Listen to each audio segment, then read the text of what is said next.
Well, big data is all the rage these days. Technology vendors and analysts have been extolling the many possibilities for big data in the enterprise environment. But how can companies start leveraging the benefits of big data in their daily operations? We'll explore how useful big data really is on a day-to-day basis and how local companies can benefit. Jessica Hubbard's still with us. And we have David Logan, who's principal consultant at PBT Group, with us this afternoon. Connell, managing director at BITanium, and Jacques Bergh, who's managing director at Medios Marketing Communications as well. So, researching for this topic, and perhaps Chris, let's start off with you. I came across this. At IBM, big data is about the art of the possible. Still doesn't say much. What's big data? Yes, big data probably characterized by three major themes. They talk about the V's. Volume, so just how much of that there is. Velocity, how fast the data moves, and then just the sheer variety of data. I think the best way to perhaps understand where big data comes from is if you just look at your own interaction with the world. Coming into work, stopping off for a coffee, paying with a credit card, you leave data behind. Making a couple of calls on the way. All the call records, which David knows lots about, is big data again. Your point of sale information once you stop off at Woolies after work. And the challenge with big data is understanding all of these interactions and putting them into a sensible framework that you can actually make business decisions based on that. David, who does this? Because you get a sense of this big brother approach starting to unfold here. Yes, it's been a long time since the industry was as excited about a topic like big data. I think the last time was the Y2K bug. And there's an element of hype to the concept of big data, but there's also there's a strong value element to this. Like one of the V's, and the principal V should actually be value around the big data. I was having a conversation with a colleague this morning, and there's a company mining social networks, which is obviously huge amounts of information. And anybody who's ever tried to read a teenager's tweets and texts knows that it can be quite complex to interpret that information. But what they were doing was they were looking for positive sentiments about the competition. And when there was positive sentiment about the competition, they were responding to that and trying to acquire those customers. That's an incredibly valuable customer to acquire because they actually communicate positively about the brand. So not only are you acquiring customers from the competition, but you're acquiring the valuable customers. And it's just an incredibly valuable example of the kind of big data that you could use to achieve the value. Yeah, taking a look at the status of things right now, how much of it, Jacques, in your view, is hype? How much value? I think it's almost the same way that you should view big data. There's so much of it that there is a lot that is hype, but there's quite a lot of value.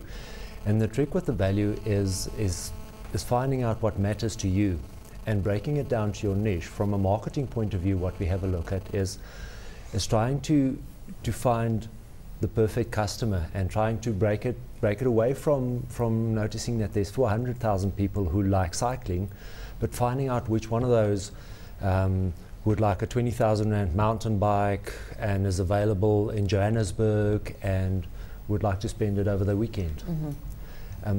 So from what's hype? Yes, it is hype, but it's what you make of it that will make a difference. So Chris, if I'm a bank or a retailer or big manufacturer and I want to start harnessing big data, what do I need? Where do I start? Is it the technology? Is it the skills? Where should I invest first?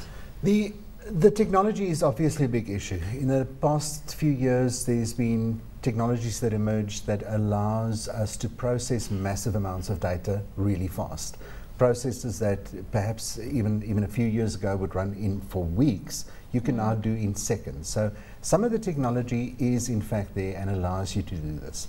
However, it is much more about the business processes. I think one thing that we see often is the resistance to change from our traditional sort of gut-based instinct way of making decisions and move to true evidence-based decisions, where you look at predictive analytics, you look at statistical analysis of these large volumes of data, and you make your decisions based on valid statistical outcomes rather than just this is the way we used to do it all these years ago. I think that resistance is something that we need to break down. So David, let's take a look at just how much traction this has gained in South Africa, and yes, in the private sector, but in the public sphere as well. Well, that's the thing, is if you look at the SKA project that will be taking place down in the Karoo, those guys are going to generate the scale of data that's going to swamp mobile phone companies in South Africa, who are probably already one of the biggest generators of data in the country. And the SKAs is literally taking radio waves, snapshots of data from all across the sky on a continual basis, and just generating massive amounts of data. So they've got a big challenge ahead of them. For South Africa in general, the guys are coping with the big data reasonably well. I think what we're not coping with is, and this is a global problem, is the interpretation of that data. The interpretation of the data turns massive amounts of data into a usable story to which you can respond. You can identify a customer, you can identify what they look like, how they behave. From a personal data point of view, you don't necessarily have to, you can overcome the privacy issues by not actually chasing that individual customer, but allowing yourself to identify groups of customers and their behavior from an insurance, banking, retail, telco, that kind of environment.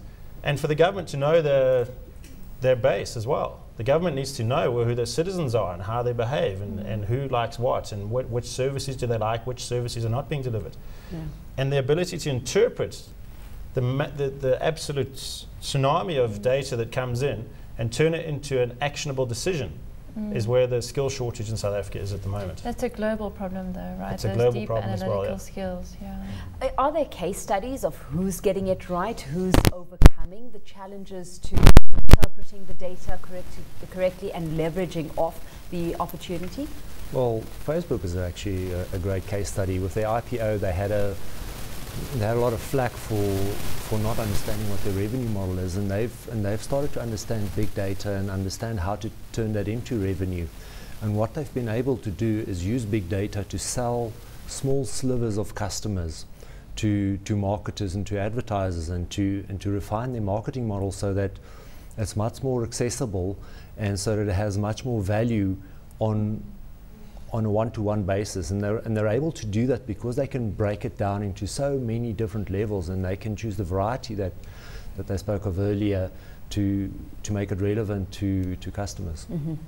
Locally? I think there's also in certain industries and certain spaces, healthcare, insurance, there is massive use of this in the fraud analytics space, which results in immediate savings. It's real cash savings immediately, just by identifying fraudulent patterns and eliminating those from the business as quickly as possible. Yeah.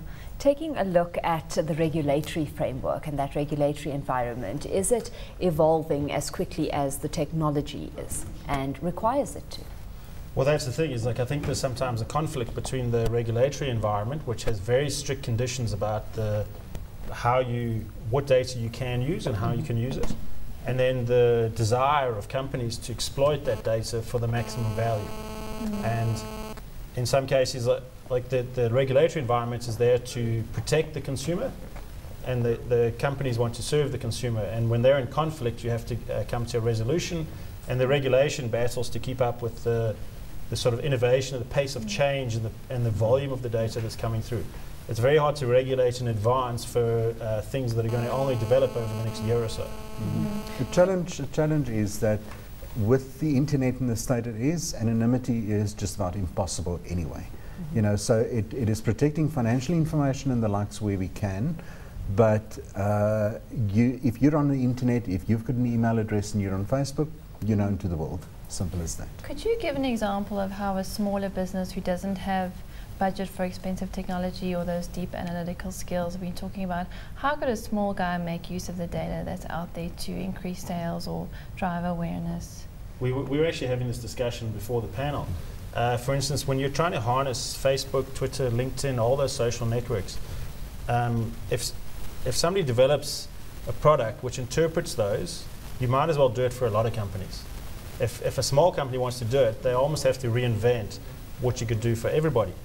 So if you're building that product which actually allows you to choose which company you want to check the sentiment of, you can subscribe to that service at a much cheaper rate than building it yourself.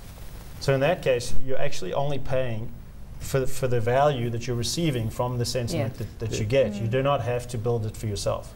There's a very nice way to improve your own communication as well, because if you harness the big data regarding what you're putting out there, you can determine when's the best time to speak with your audience, what's the conversation that you're having with your audience that earns the most success or the most hit rates or most engagement.